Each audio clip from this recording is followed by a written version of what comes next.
Bookworms Horror Podcast is sponsored by Creepy Crate. Creepy Crate is a horror and true crime subscription box filled with spooky collectibles, macabre accessories, and terrifying goodies. Each bi-monthly box is filled with over $85 of terror and includes at least one horror or true crime book. This box delivers dread to your doorstep for just $39.99 with free shipping. Go to creepycrate.store to subscribe. Use the code Bookworm5 at checkout to get $5 off your subscription. That's Bookworm5 for $5 off your subscription. And now to the show. All right. Well, this week, I wanted to talk about dressing your character when you're writing, but I want to stress that this doesn't mean you have to dress your character. A lot of people think, less is more. Sometimes you don't have to. Some of the greatest stories don't reveal what the character might be wearing. We might know more about what their color, the hair or eyes and things.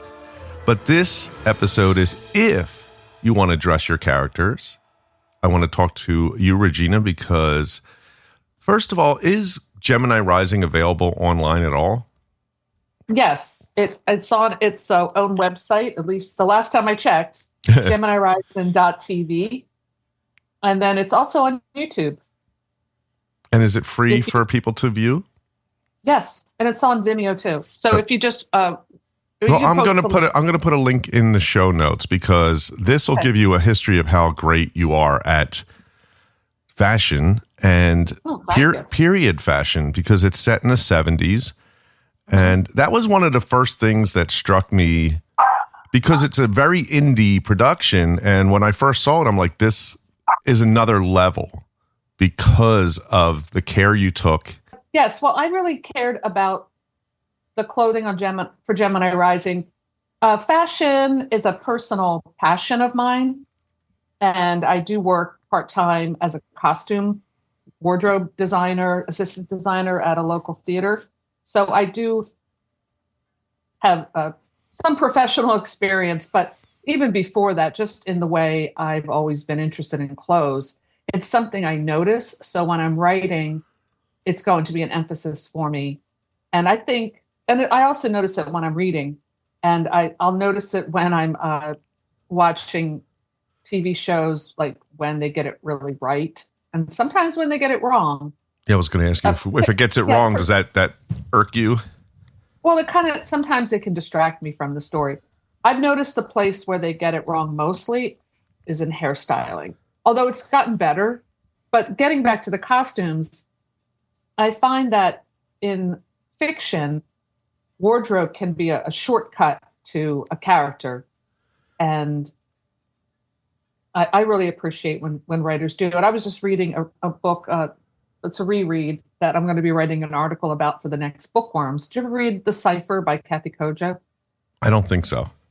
It's really good. It takes place in the 90s and that kind of art school 90s scene where people are wearing the big long leather coats and the parachute pant kind of thing.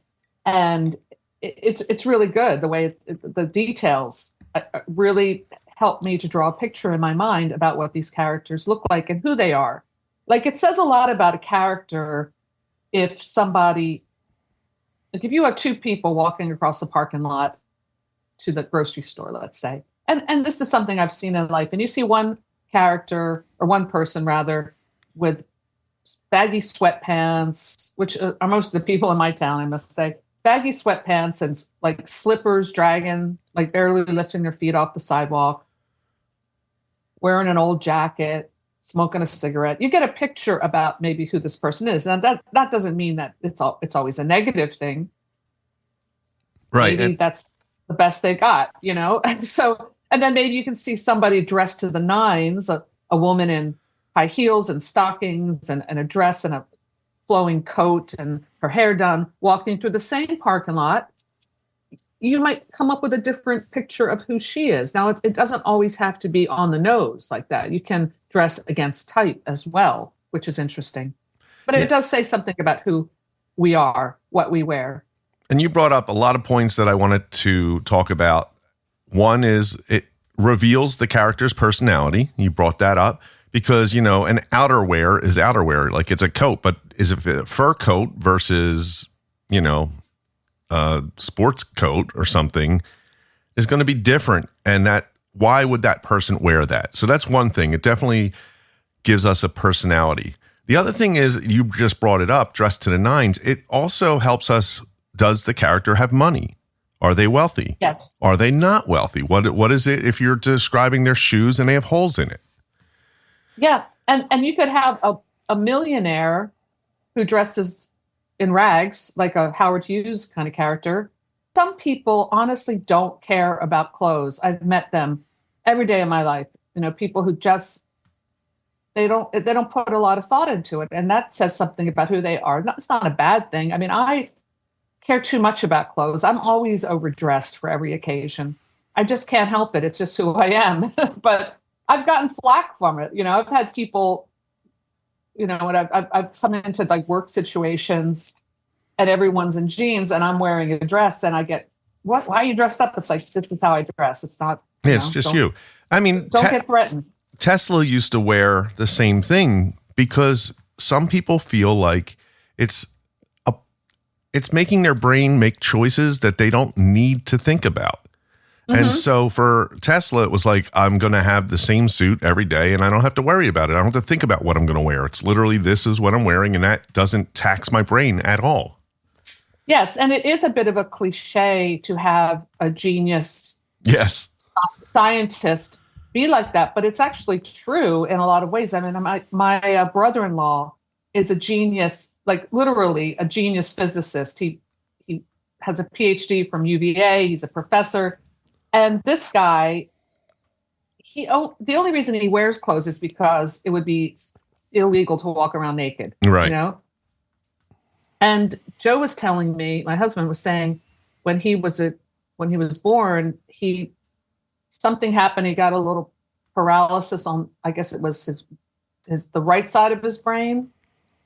So he's got a little bit of like facial paralysis that never went away. But he became so left brain dependent that he just was like, he's just like a logical genius physicist. But he has no concept of aesthetics that are more of the artistic sense, like the way clothing would kind of fall into that category, if you understand what I mean. Yeah, and again, revealing the character's personality. Now, another thing you brought up was there's two things in this situation. You brought up that book where it was like the 90s art scene. Mm-hmm. What was that? Cipher? The Cipher. Two things are happening there. One, we're going to discuss a little bit more in detail. The first one is, a lot of times if you have an art student, they're going to have their view of the world, that point of view of how they think in the world reflected in their clothes. Exactly. Like, think about it this way. Those T-shirts has like the howling wolf on it. Mm-hmm. Yeah. That were popular. You saw them a lot at Walmart, maybe 10 years ago. Well, somebody who wears that T-shirt because they like it and they bought it at Walmart is a lot different from the art student who's wearing it ironically. Right. Then though it's the same shirt. So you can make assumptions, or the guy who wears the mullet ironically. That is, then you can assume about that character that he's probably educated. He has enough knowledge to be ironic about it, Whereas for someone else, it's just a T-shirt. It's just, hey, I found it. It was clean. It was on sale. I like wolves. I like wolves. But it doesn't mean that one person's better than the other. It's just, it reveals about who they are. It's like you can make assumptions about their level of education and other things about them. That kid on YouTube where he's like, I like turtles. You ever see that video? That one. No, is it like a viral video? Yes, I'll have to send it to you. Oh, okay. Right. I had a dilemma because I was watching. There's a show on Netflix that I started watching, and I'm enjoying it. It's called School Spirits. Have you heard of it? No. So it's like a teen type thing, but basically, it begins with this girl who realizes she's dead, and she died in her high school, And it's teen spirit. So that's cute. well, yeah, it's called School Spirit. But yeah, School spirit. So she is in the school with anybody else who died in the school. So all the ghosts are there, and they kind of have this ghost support group, which is really fun. Oh, that sounds like fun. But she doesn't remember how she died, and it seems like it's a murder. So the whole series is them trying to figure it out. Now, the one premise. Yeah, I like it. Like you got to really suspend disbelief with a lot of the things that the ghost do, because it's like, well, how can they interact with the world? You know, whatever. Just don't worry about that. But the character last night on the episode I was watching, it's her best friend. It's this guy who's wearing a shirt that I own, and it's the alien with the kids, and it says, "Don't talk to strangers." Okay. So I'm looking at it thinking, what are they trying to say about this character because he's wearing it? So one, it could be just that they have a deal with that, which is most likely the case. They have a deal with this company to... Oh, it's like product placement? Product placement, because it is a real shirt you can buy. So that's probably what's going on there.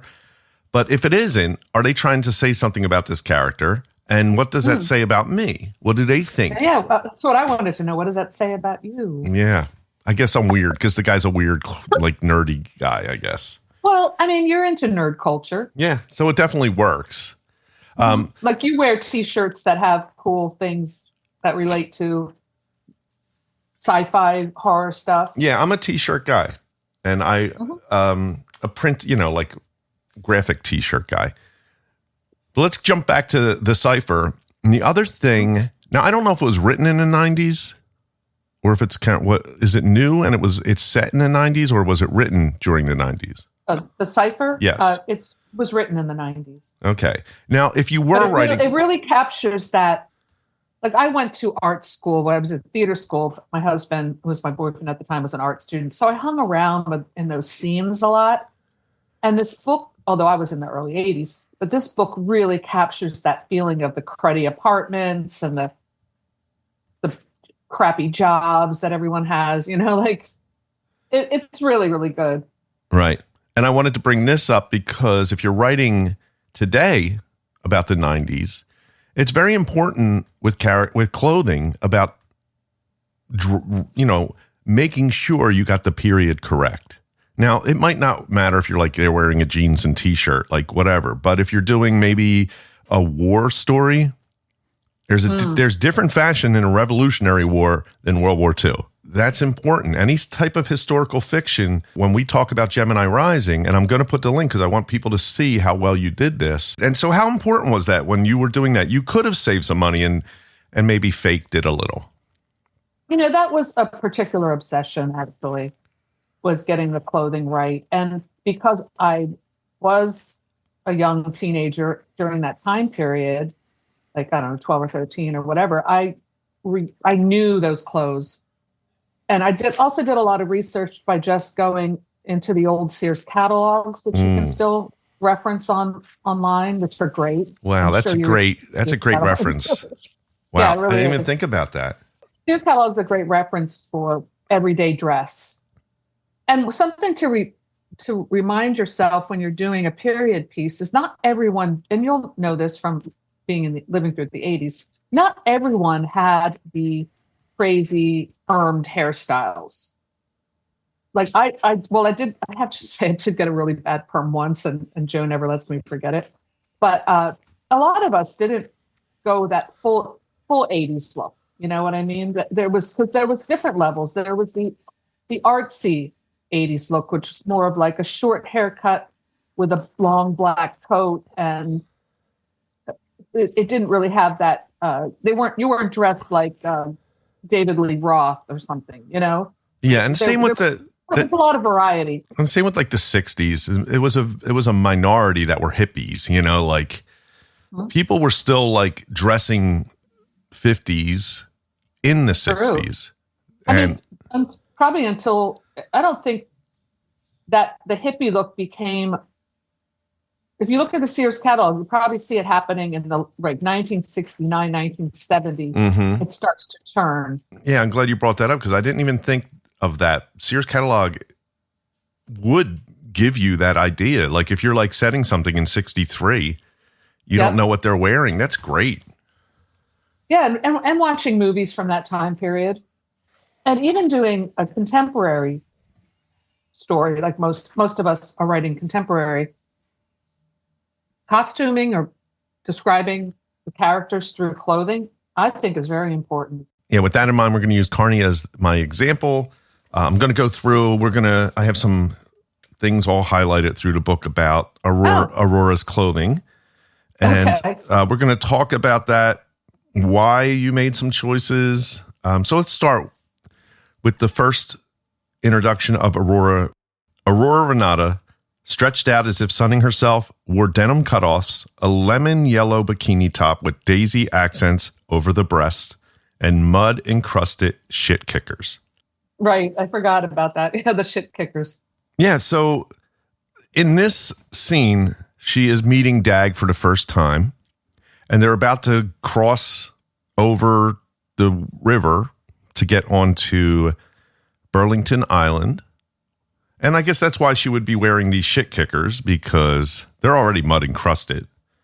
Right. But this would be what you would wear to go on this island. But the other thing, the denim cutoffs, the lemon yellow. So lemon yellow, I describe her a lot with like candy flavors. Like her, when he kisses her, she tastes like candy. Her perfume has a candy taste.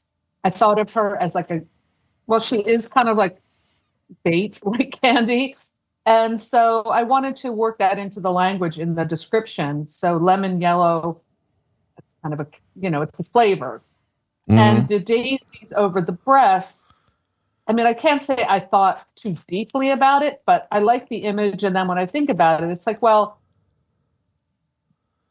it's seductive in that it's accenting her breasts, but it's flowers too. So there's something innocent about it. And I think her character has kind of an innocent and seductive quality. So I wanted to convey that. If I just said she was dressed in jeans and a bikini top, it wouldn't have as much punch. But that they're cutoffs. Cutoffs to me, I don't know, you're a guy. I always thought cutoffs are a pretty sexy look. Like Daisy Dukes or whatever. And even when guys wore them, I mean, back in the 70s, I don't think any guy ever wore swim trunks to the beach unless he was nerdy. It was always cutoffs. Yep, right? I always wore cutoffs. This is our introduction to Aurora, and you did make her like a tasty candy treat, right? But she doesn't go all out with the shoes, which is interesting. It's like, we definitely have someone who's in the cutoffs, the bikini top, and then shit kickers. Right. Which gives us a little bit of like a playfulness to her. And the thing when you read this is Dag is absolutely, and I feel it as a man reading this, the same temptations Dag is feeling throughout the book with Aurora until we get to the end, and we'll get to that. But so because what's interesting is we could introduce them wearing, well, we don't even have to have what their clothes are, but you chose to show what they're wearing, and you have an unlimited amount of things you could choose, and this is what you chose. And you're right, it does give this temptation to this character because it's a bikini top and it's cutoffs. And you go on with that. Like Dag, when we're going through this scene, Dag is definitely seeing the cleavage or seeing her butt cheeks, like we're seeing that stuff. So it was a very good choice for the introduction of her.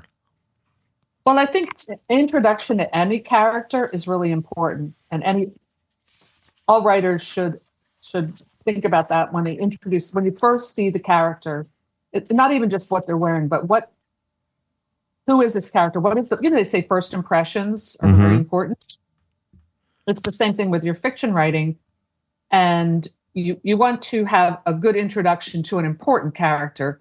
Like with Aurora, I also had the balloons tied to the boat. That's correct. Which was a little bit of an homage to it, but it also showed like a childlike quality to her, a playfulness. I thought it was 22. 22. And what is Dag's? Is he in his 40s? He's 40. All right. So Dag's 40. So it is a big age gap. And it does have a sort of Lolita feel to it, although it's not a Lolita. Right. Right. Right. Well, she's 20. Like, there are people, and that's another thing. You could have a very mature 22-year-old who would never be wearing that outfit. Right. You know? Right. I mean, like, I remember once when I was 15, being very naive, wearing these very short white shorts that I had kind of gotten tighter because I, filled out a little bit. And I was, I don't know, out with some friends, and we went into a pool hall with a lot of guys, guys in their 20s and older, and me just innocently like leaning over the pool table with my shorts on, and my friend being like, "Everyone's looking at your butt," and I was like, "Whoa, what?" Like, and it was like that was like the first time when I thought about, oh wow, like my mother wasn't there, she would have said something, but like innocently, they never thought that my shorts would be a problem. It was just damn hot that night. You know what I mean? So you can wear those shorts in a provocative way, or you can be just innocently putting on a pair of shorts. Now, how other people perceive those shorts could be completely different. Right.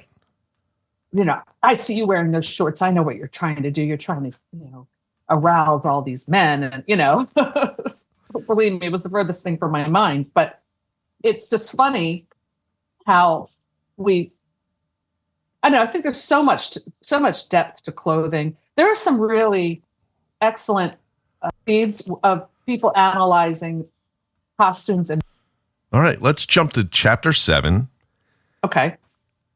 Aurora's returning. I guess this is the next time Dag sees Aurora. So Dag turned to see Aurora threading through the small crowd of happy hour drinkers. Gone were the Daisy Dukes. Her slender legs poked out from a tight black dress that might have looked cheap on a less sensational figure. Her hair was a blonde cloud with pink streaked feathers of an exotic bird fanning her heart-shaped face. Except for the dark makeup rimming her amber eyes, hers was a child's face or a doll's. Now, we get into hair and makeup in this as well. Mm-hmm. But first, if you're young and you're listening, Daisy Duke was a character on The Dukes of Hazzard. It was an 80s TV show, and she was the sister, Daisy Duke, and she wore these really short cut-off jeans. And she had that's sensational figure. Yes, and because she wore those cut-off shorts became called Daisy Dukes. Why don't you talk about that? Why is she, in your mind, showing up in this tight black dress versus something else? Well, I think this is her idea of what sophistication looks like. Mm. And the fact that I mentioned that it was cheap, that says something about her level of financial, she doesn't have a lot of money. Right.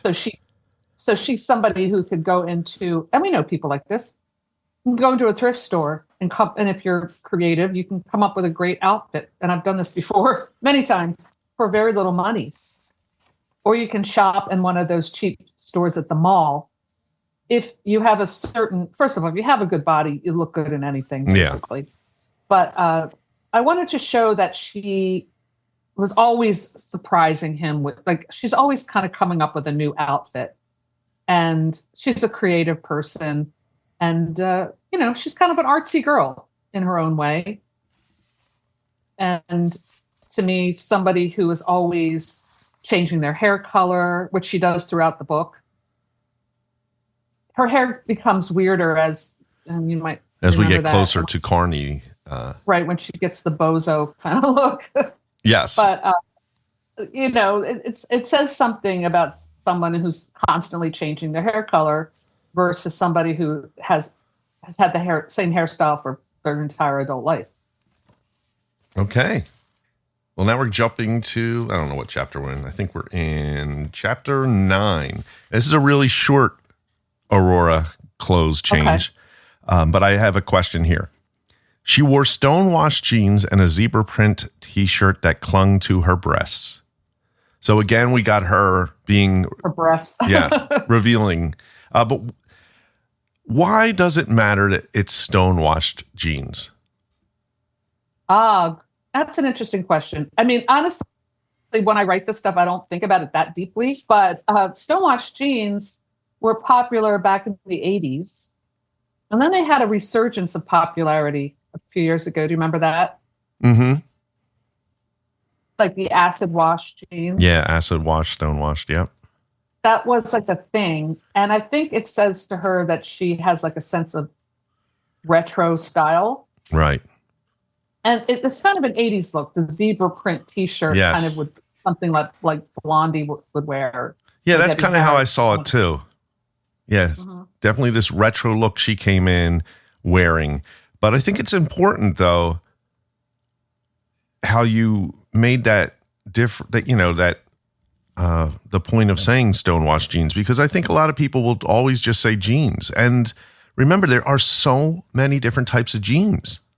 There are very many different types of jeans. And I think they do say something like if the character's wearing mom jeans. Uh-huh.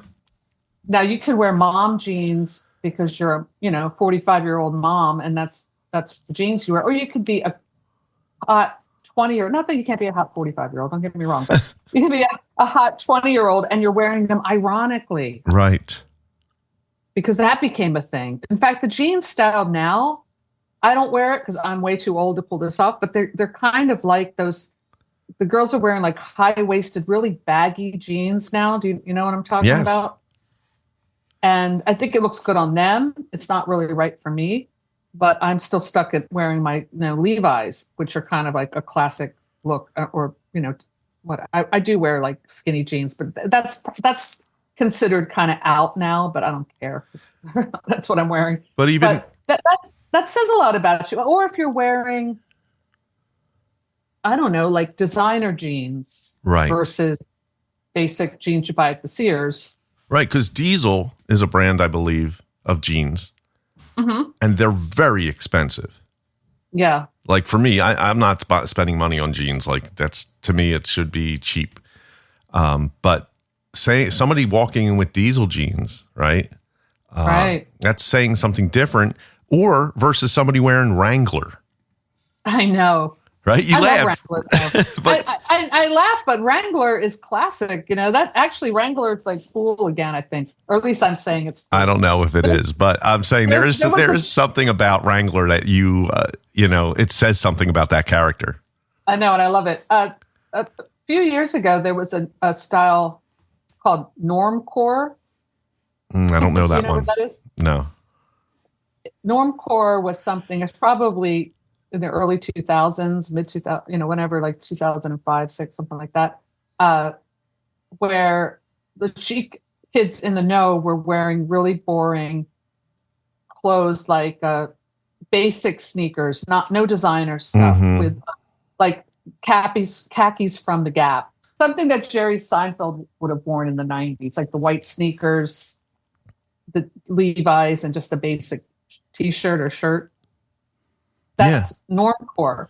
So somebody could wear that and just be like, buy their clothes at a thrift store, or someone could be high fashion and wearing that as a fashion statement.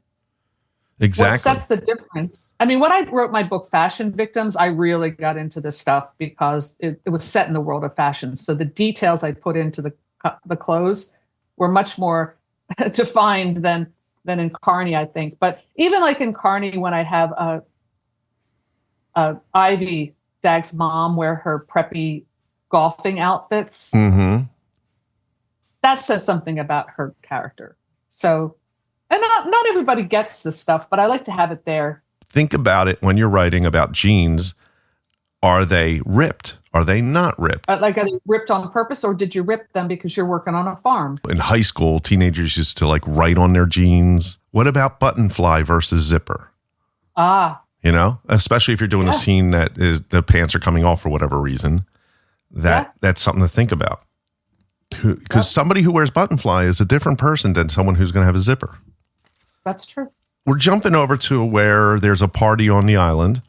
And now I'm going to jump to Dag, because we've been talking a lot about Aurora, and Dag felt instantly old and square in his rumpled dad jeans. There we go.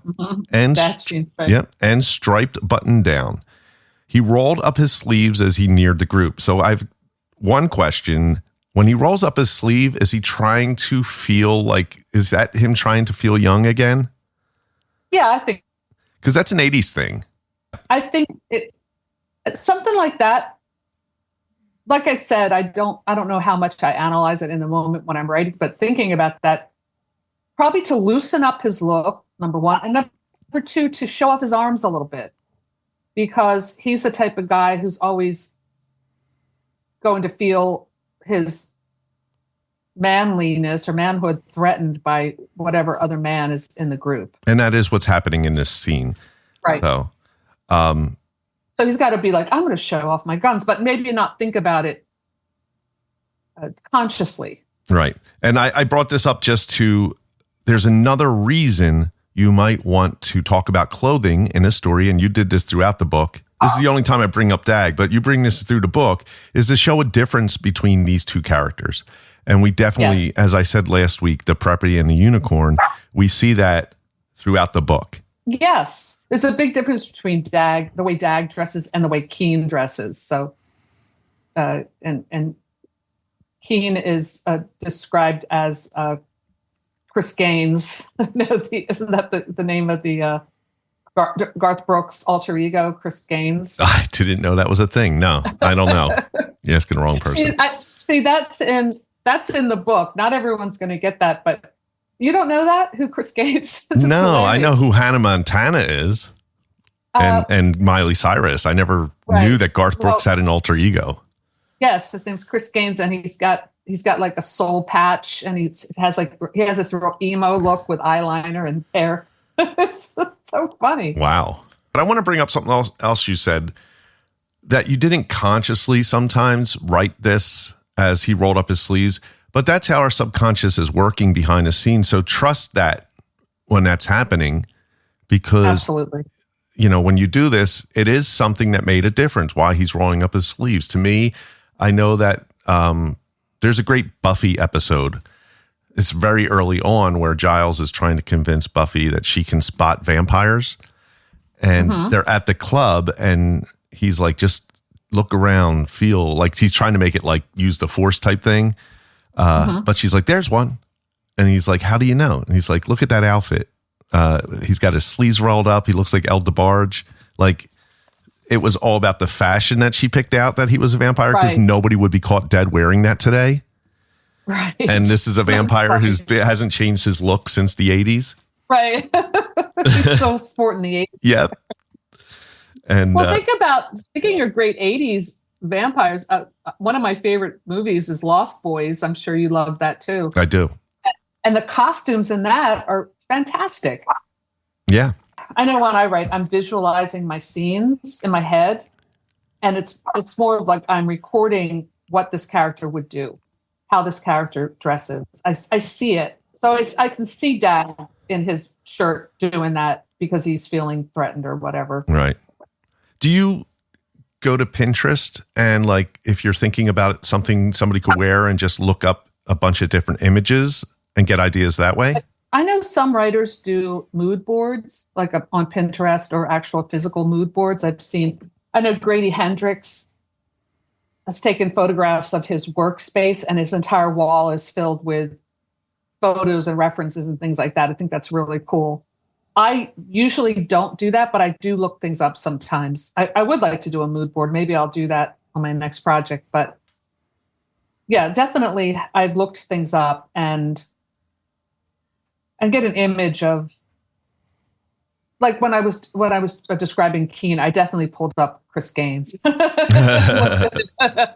got to look at it. You'll die laughing. I'll look it up. So at this point in the book, Aurora's getting, I don't know, like, really getting in a bad way, like visually not looking so good. And the relationship is souring between Dag and Aurora. And we see her, and you don't talk too much, which I'm glad. Like, you don't have to be talking every time the character shows up what they're wearing.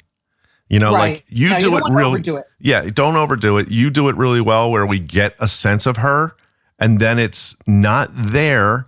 We see more of her deterioration in her body and her face, but not so much. We don't see much, and that's nice.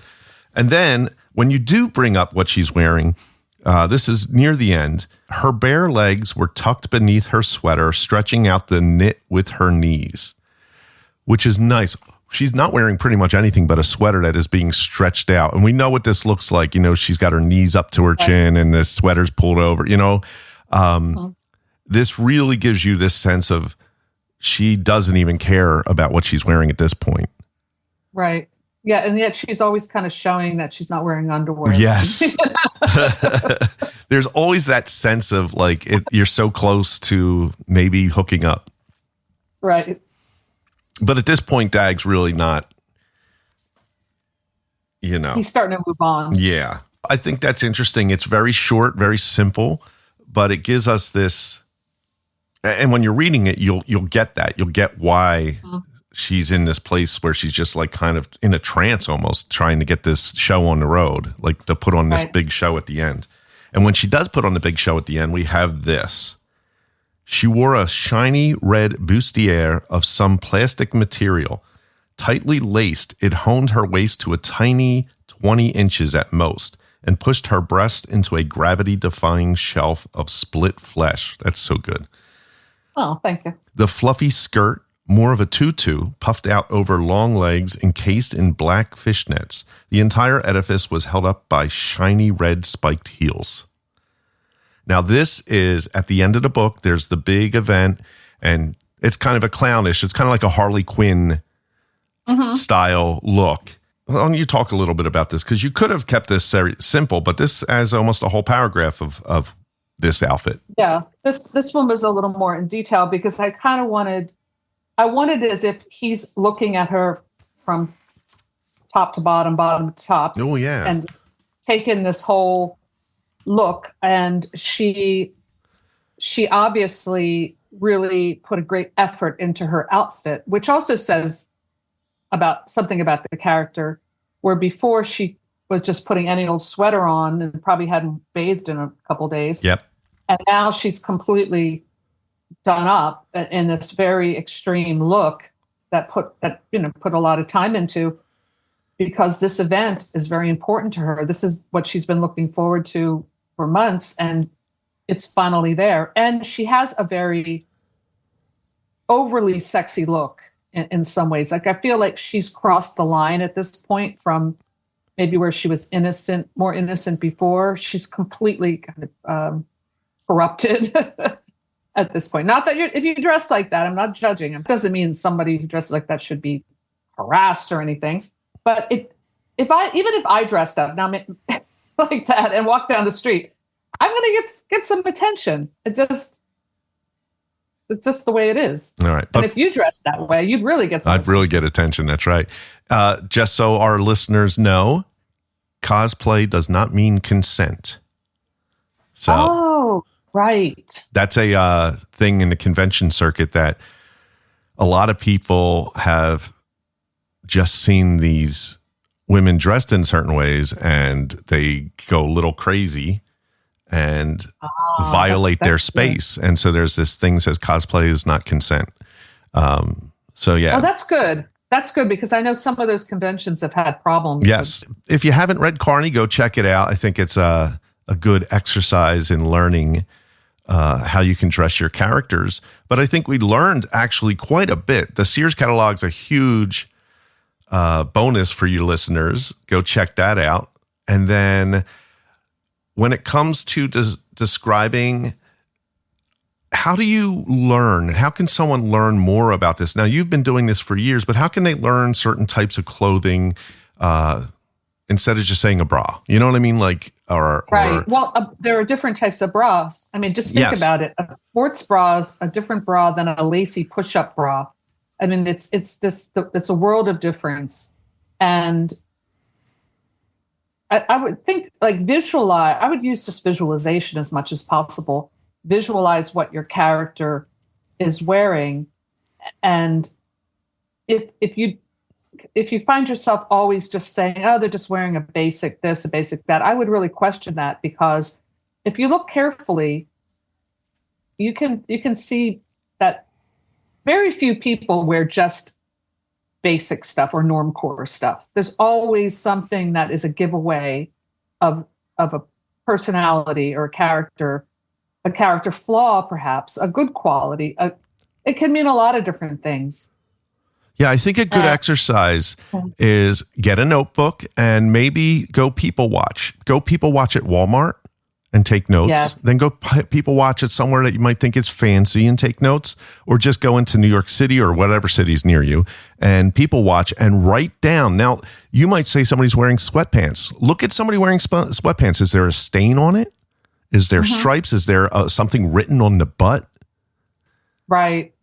Well, like I was sitting behind a guy at church the other day who had a Christmas sweater on with guns, like AR-15, like, making like a cross. That told me something. I don't know what it told me. That told me I needed to move my seat, maybe. But that's like a character right there. That's like a great way of like somebody who would wear that is making a statement in a church on Christmas. Like, that's interesting. Or maybe it's not a statement at all. Maybe he got that as a gift and it was cold that day. Like some people really, they just grab whatever. But that's also tells you something about their character. But sure, people do. I mean, I also think people who wear T-shirts with slogans on them. I'm not talking like what you wear, like, you know, like Godzilla, nerdy Godzilla. But I mean like political slogans. Yeah.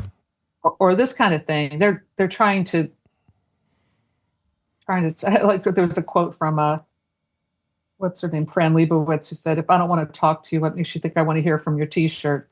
Well, you know, this happened during COVID. Wearing a mask or not wearing a mask became a political statement. Mm-hmm. And so that if you're writing in that type of world, that can help too. Not just like, you know, why were they not wearing a mask? And if you're writing in that time period, that would matter. Right. Or what kind of mask was it? Oh, like that's another great thing. Yeah. Like, did grandma make it, you know, and put your name on it? There's all kinds of, there's no end. But I would say one piece of advice is, like you pointed out in Carney, I would save the head to toe look for a moment that needs that kind of punch. When throughout the book, the snippets are better. You don't want to constantly describe the character in one long paragraph, like what they're wearing. Mm-hmm. The same thing with like you don't want to walk into the room and then you describe every detail of the room, like you're decorating. That's right. But when the character pulls up a chair, you can say he pulled up the folding chair, the plastic deck chair, whatever the chair, or the Chippendale priceless antique, whatever that chair is, that can then be part of the scenery, but spread it out a bit and work it into the action. And the same with the clothing, like, you know, she adjusted her sports bra beneath her T-shirt when she was nervous or something like that can. Or he noticed she wasn't wearing a bra when she turned and said goodbye. Like things like that. It's even like your real life story. If you had a character who's 15 and she walks into the pool hall and says, "I regret it," wearing her cutoff shorts, you know, instantly regret it when the eyes hit her, you know, right. Or like you said, realize that she had power by just choosing an outfit. Exactly. Well, there is a lot of power in dress and undress, but I mean, that's what fashion is all about. It is. I enjoyed this episode because I think it's just so fun. There's so much you can do. It's fun. And so it is fun. And I think, like you said, people watch. I mean, I wouldn't necessarily tell you to take pictures of people, you know, unless you're real sneaky about it, but start putting a snapshot together of what your character wears. Here's a good one. This is pretty basic, but watch The Breakfast Club. Yeah. That movie, how each of those characters are dressed says a lot about who they are. Well, it's interesting that you on the nose, but yeah. It's in the School Spirits series on Netflix, the people who are ghosts all died at different periods, so they all are wearing something related to that time period. There's a guy who died in the 80s, or teenage. They're all students. Someone died a long time earlier than that, so they're all in the clothes they wore when they died. So that's fun. That is fun. So you got a lot of homework to do. Sears catalog. You could actually look at the Sears catalog and do a little. Try to write a paragraph of what one of the characters is wearing in the Sears catalog. Right. Take notes when you're people watching. Go do. If you have Scrivener, they have a whole section you can just drag those photos that you were talking about, Regina, into the character area. I use Scrivener too, and I have not used that feature, and I really should. Yeah, it's great if you are, I do it for locations as well. Yes, I do. I do locations a lot. We'll be back in a week with a new episode. All right. See you then. All right. Bye-bye. All our links are in the show notes, and we'll be back next week with a new episode.